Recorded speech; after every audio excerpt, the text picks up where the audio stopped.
Hello and welcome back to my YouTube channel. I'm Isabella Notando, and on this channel we are all about growth, motivation, and encouragement. And sometimes we do dig into hair, beauty, fashion, and lifestyle. In today's video, as you've seen by the title, I'm going to be sharing with you guys my insecurities because I really feel like our insecurities are like really big on feeding into our fears in our failures. So I just thought, why not share with you guys and have a little bit of a discussion about these insecurities.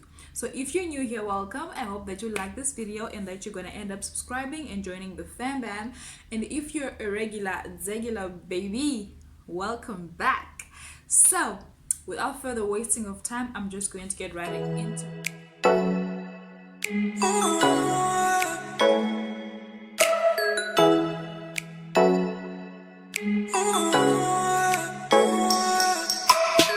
those things on my notepad, so I'm going to be looking down a little bit more often than I usually do. Okay, so the first insecurity that I want to talk about is my skin. So I'm not a makeup guru, so I don't know how to cover up my imperfections. So I've always had to go barefaced. So walking around with pimples, I've always had pimples. Like I didn't have like terrible skin. Like right now, my face is not terrible, but I get insecure about it. Like I have pimples like every other girl, hormonal and stress related. I I get like bumpy skin, I get hyperpigmentation, I get all of those skin issues, and it was really like a really big problem for me until recently when I just thought, well, if I don't love me now, who's going to love me now, you know? So my skin has definitely been a root of so many of my fears and my failures to just interact with people. Like if you walk into a room and then you're already comparing yourself, like, oh my god, she's got perfect skin, oh my god, her face is so flawless. But then at the end of the day, they're looking at you and thinking, oh my god, she's so beautiful, you know? So that's an insecurity that I've had to deal with over the years. And right now, I think I'm very comfortable in my skin. I'm not perfect, but I'm getting there. And also, the scars on my body. I was a very active child. Like, I don't think any black child was inactive when they were growing up, especially us 90s babies. We grew up on the outside, you know, we didn't spend most of our time inside. Our mother would just be like, go outside and play. So I have scars. Like, even as a grown up, I get burned with when I'm cooking, you get cut when you're, I don't know, in at the gym, or you know, stuff like that. You just get hurt all the time and then you get scars. And then you're busy looking at yourself like, oh my god, I'm ugly.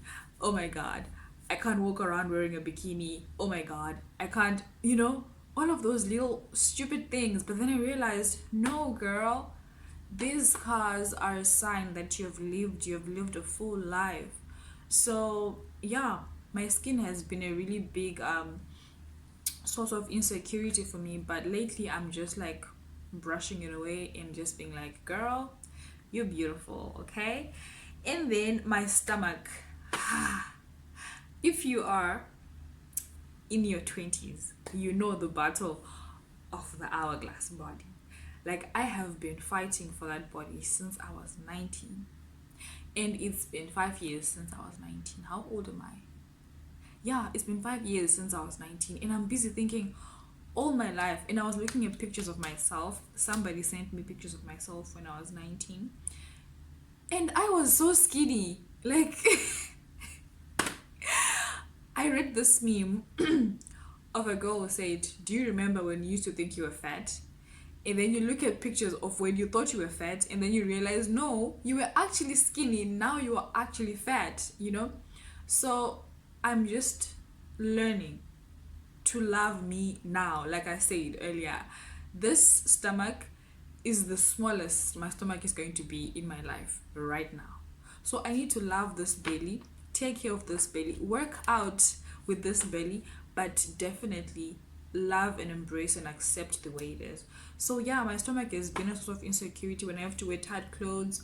And I know some people are going to be like, you don't even have a stomach. And that's exactly what I mean. You look at yourself, you judge yourself badly.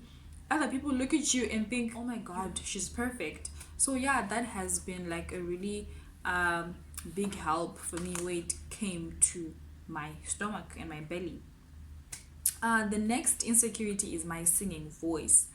I have had a big insecurity about the sound of my voice, but I've been in the choir for the longest time. I've been in the praise and worship team for the longest time.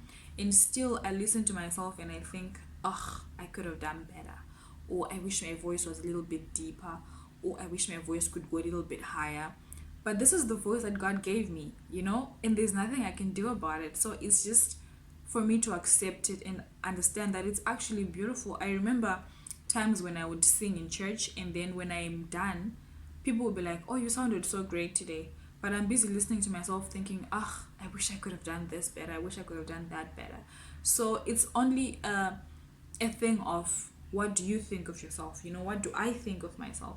That's how I ended up kicking most of my insecurities. What do I think of me? Instead of what do they think of me, you know? And then the next insecurity that I have or that I had is, are they going to like me? It was less of what people can see and touch and more of what I felt when I went out to interact with other people. Are they going to like me? And that is one insecurity that I've had to really deal with, because not everybody is going to like you. A lot of people are going to look at you and think, ugh, she sucks, you know? Some of the people that are actually supposed to like you are not going to like you. And I remember a time when I just sat in my room and I thought, but I thought you are my person, you know? You are the one who's supposed to be giving me hope. You're the one who's supposed to be on my side. Only to find out that those people are some of the people who actually hate you, who actually look at you and be like, ugh, you know? Competing with you, hating on you, and you're like, what did I do to you, you know? So yeah, are they going to like me is one of the worst insecurities for one to have. And it has been a really long journey for me to get to the place where I am, where I'm just like, you know what, like me or not, I'm fine. As long as God likes me and as long as I like me, that is good enough for me. And then the other insecurity that I have is, am I gonna be good enough? Oh my God, I am an aspiring content creator, but ever since I started, I really feel like I'm not good enough. When I fail to be consistent, I feel like I'm not good enough. When people watch my video and then they watch like 2 minutes only or 15 minutes, I'm like, I'm not good enough, you know. But then I've learned to realize that those who are meant for you are going to react and be receptive of your content. And once those people come and find you, you are going to be the happiest person you could ever be. You're going to be the most productive you could ever be. So I've just allowed myself to let my content relate to those it does and not relate to those it doesn't. In my personality, sometimes I feel like I'm not myself. You know, I walk out of my house, I meet a certain group of people, and then I'm trying so hard to be good enough for their circle, and then only to come back home and feel so empty. And I feel like, what, why did I even hang out with those people if they're going to leave me feeling the way that I'm feeling right now? So you don't have to be good enough for them, you have to be good enough for you.